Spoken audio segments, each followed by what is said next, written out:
250 kilos. C'est, en moyenne, la quantité de déchets que chaque personne dans cette salle génère en un an. Et si je vous disais que nous pouvions les utiliser pour alimenter nos voitures? En effet, une partie de ces déchets peut servir de nourriture pour des milliards de petites bestioles, les bactéries. Elles ne sont pas bien difficiles. Elles dégradent n'importe quelle matière organique en plus petites molécules et en gaz. Certaines d'entre elles produisent de l'hydrogène, un gaz pouvant servir de carburant propre pour nos véhicules. Ce procédé traite donc nos déchets et les valorise en énergie. C'est ce qu'on appelle la fermentation sombre. Malheureusement, les bactéries produisent également des déchets. En fait, 70% de la matière organique initiale se retrouve en fin de fermentation sous forme d'un mélange complexe de petites molécules, les métabolites fermentaires. La question est alors, comment les valoriser?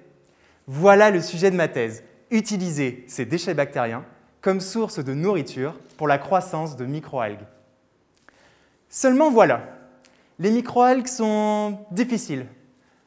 Elles ont leurs petites préférences. Imaginez des enfants à qui on sert une assiette de frites accompagnée de choux de Bruxelles. La plupart d'entre eux vont manger les frites en premier, très rapidement, et ensuite un, voire deux choux. Pire encore, dans certains cas, ils laisseront carrément de côté toute l'assiette. Les microalgues sont pareilles. Elles raffolent de certains métabolites fermentaires, comme l'acétate, et ne peuvent pas en consommer certains autres, comme le butyrate. Pour leur faire avaler ce qu'elles n'aiment pas, j'ai testé 3 stratégies. Première stratégie, changer de menu, ne donner que des frites.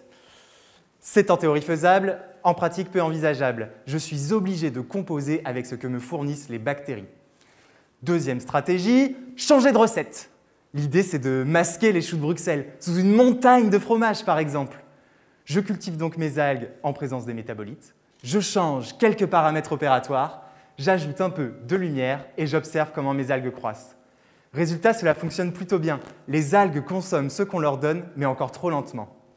Dernière stratégie, changer d'enfant, de microalgues.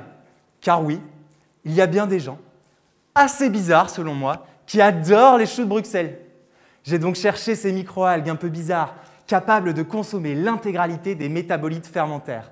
Et bingo, nous en avons trouvé une capable de manger le butyrate aussi rapidement que l'acétate.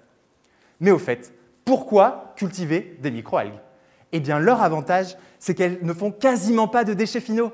À la place, elles font des stocks. Elles transforment une partie de ce qu'elles consomment en lipides, en gras quoi, que l'on peut par la suite transformer en biocarburant.